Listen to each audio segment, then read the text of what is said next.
Hello everyone. Today we're going to look at the last part of the fluid flow section, which is fluids flowing through pipes. So you can split the topic fluid flow into the first part, which was looking at dams, so that was hydrostatic thrust. Second part, which was looking at Archimedes' principle, so that things that are floating and things that are lighter when they're put in a fluid. And thirdly, this section, which is looking at fluid flow through pipes. Okay, so these are the key formulae. You have these in your formula booklet. We've got continuity of volumetric flow, continuity of mass flow. The third one is for the dam, so we're not using that today, so it's just the top two. Now, what's funny about these formulae is it's not just, A equals B times C times D. It's more of a rule to reminding you of rather than just a formula. So if it's the formula would be volumetric flow equals A times V. But what it's giving you is a scientific law, continuity of volumetric flow. So in a pipe, continuity means stays the same. So what it's saying is the volumetric flow at the start of a pipe is the same at the end of a pipe. And it uses these little numbers here. So the area times the velocity of the first pipe is equal to the area times velocity of the second pipe, as long as there's water running through into it. Okay, it's the same for the mass flow. So we'll have a look at that.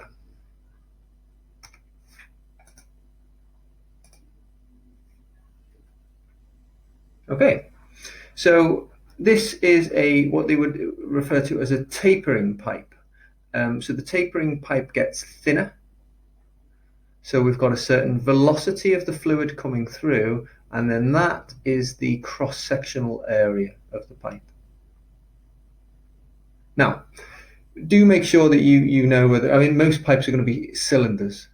They're not going to be, cuboid shape. So your cross-sectional area is pi r squared, and then your velocity should be given to you. So the volumetric flow rate is the amount of volume flowing through each second. Okay, so that's the volume divided by the unit time. Basically meters cubed per second, how much water flows through every second.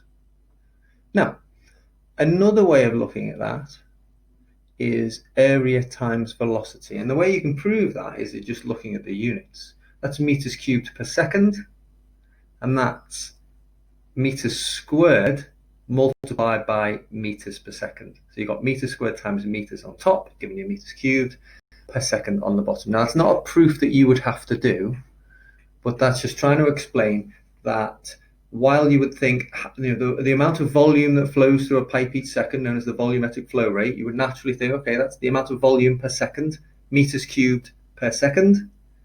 But another way of writing that is the way that we will write it, cross-sectional area multiplied by velocity. So that is the volumetric flow rate, how much volume flows through per second.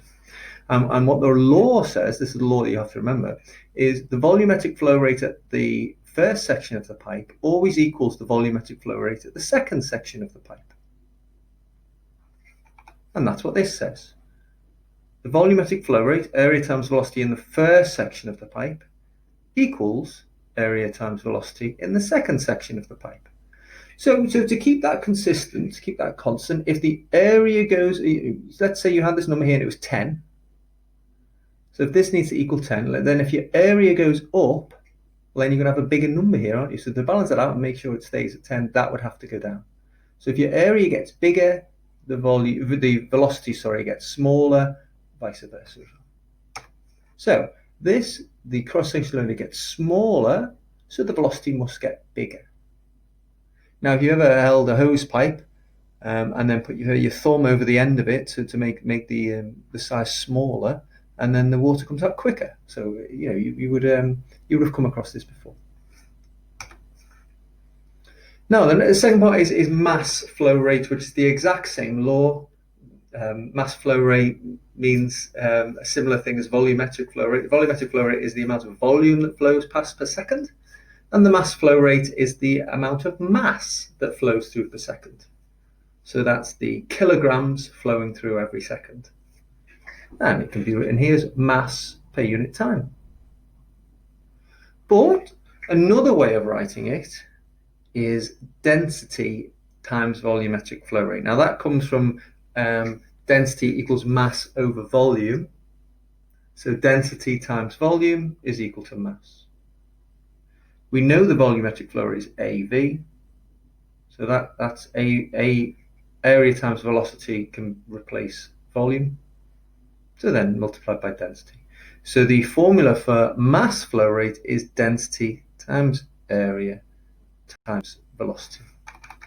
So when you look at this formula, if you did want just a formula for mass flow rate, it's density times area times volume.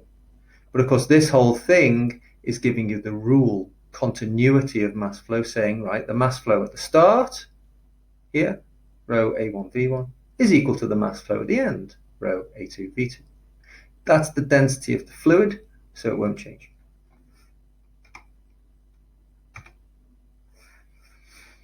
Okay, so I would jot this down.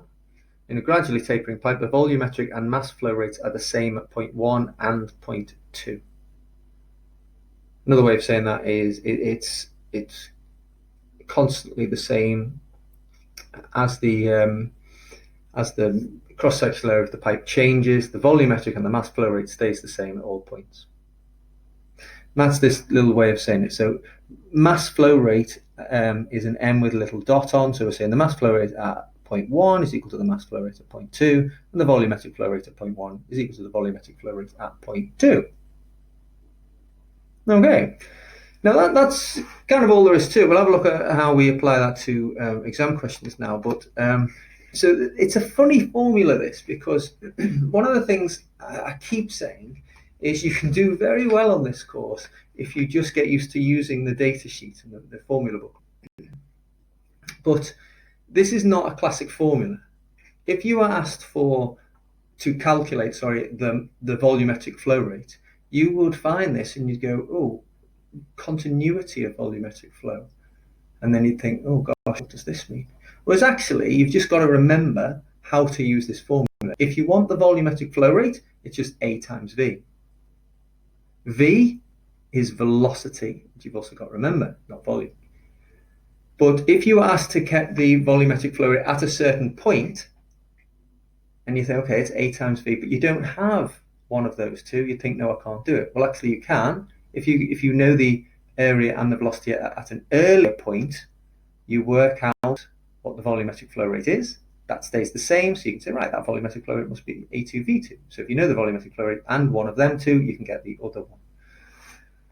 So that will help some of you. It won't help some of you until you see a calculation. So let's have a look. Okay, so that's just what I was talking about there. This third thing here is just for dams, which we've done in a previous lesson. So here's an exam question. I'll work you through this one, and then what I'd like you to do is send me your solutions to this one. So I'll talk you through, and let's see if you can write it down and send it to me. And then over the next couple of lessons, we're just going to be reviewing this pipe flow and reviewing dams and Archimedes principle as well. Okay, so you can read it for yourself, but you've got seawater here, density of 1,025. So pure water has a density of 1,000. Seawater has impurities in, so it's a little more dense. And it's flowing in with a velocity of 6 meters per second. And then the diameter is 150 millimeters. Okay. Soon as I see diameter, my alarm bells ring, and I'm thinking, right, it's very likely that I'll need to halve that to get the radius. Radius is the one that you tend to use. So we've got it goes over the side into the sea at a velocity of 14 meters per second, through a gradually tapering nozzle fitted to the pipe. So it gradually gets thinner. And you can see, it's like if you put your thumb over a hose pipe, the water comes out faster. And the water is flowing at 6 meters per second, but then it comes out 14 meters per second. So it's got faster. So the pipe must have got more narrow. So A asks you to calculate the volumetric flow rate in the pipe. So you'd look at this and you think, well, that one's got volumetric flow rate in, but then what does that all mean? So you've got to remember that it's just A times V. That gives you the formula for volumetric flow rate. So it's the cross-sectional area times the velocity. Another thing that you might think in the exam is, do I want the volumetric flow rate at the start or at the end? Well, of course, it's the same. That's what the continuity of volumetric flow rate law means. So we don't actually have the area at the end yet, but we do have the diameter at the start. So you could work out the cross-sectional area at the start. My advice is convert 150 millimeters into meters, then divide it by 2 and you've got the radius. Then pi r squared gives you the cross-sectional area, and you're given the velocity here. So the cross-sectional area A times the velocity V gives you the volumetric flow rate. Part B asks you to calculate the mass flow rate in the pipe. So mass flow rate's down here, rho A V. Again, it could be at the start or the end. We don't have enough data on the end yet, so we'll do it at the start. Rho AV, well, you've just done A times V, so you are just essentially multiplying your answer to A by the density, rho. But I'd still like you to show me that mass flow rate, M with a little dot on, equals rho AV. You can use your calculation from the previous answer for your cross-sectional area, and then just show that it's multiplied by V and multiplied by rho. Try and get the units right. I've mentioned them at the start, but they should make sense to you. Volumetric flow rate is how much volume flows past per second, and mass flow rate is how much mass flows past per second. So C is the slightly more challenging one. So A and B are just simply putting numbers into a formula, but part C is using a law, a principle, really. It says calculate the final diameter to which the nozzle must be tapered. So here you need to know a bit of theory. You need to know the law, which is the volumetric flow rate at the start is equal to the volumetric flow rate at the end. Okay, so here's me going on about you just need to learn how to use the formula sheet, but this is an example of where you just need to know that little bit of theory so you know how to approach it. So what you can do is I would write this down, A1 V1 equals A2 times V2. And then underneath each one, you can start to fill in what you know. You know the cross-sectional area at the start, you've worked that out already. And you know the velocity at the start, you were given that. Equals cross-sectional area at the end times velocity at the end. Well, there's the unknown, cross-sectional area at the end. This velocity at the end, you're given 14 meters per second. Okay? So you will have a known value multiplied by a known value equals an unknown multiplied by a known value. So that needs rearranging to leave the unknown on its own. So you want to move V2 across, and that will give you the answer to the unknown cross-sectional area. Now you're not done there. Obviously the common mistake will be to finish there and give an answer for cross-sectional area at the end. But you're not asked for cross-sectional area, you're asked for diameter. So you've got to work backwards. Knowing the cross-sectional area, you would say, right, okay, so that's equal to pi r squared.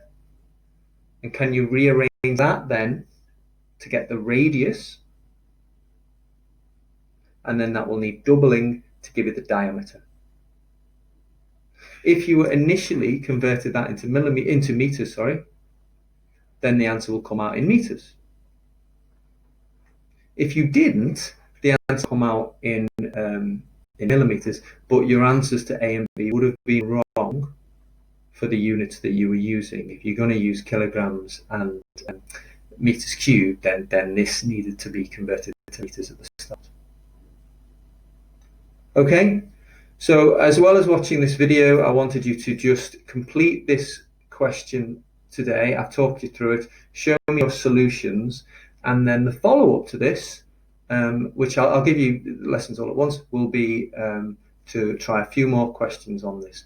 Please, as ever, email me with any problems that you have, and I'll get back to you. You can upload your work onto class charts, but if it's going to be, if you send it to me late, just send me an email so I know it's there. Okay, thank you.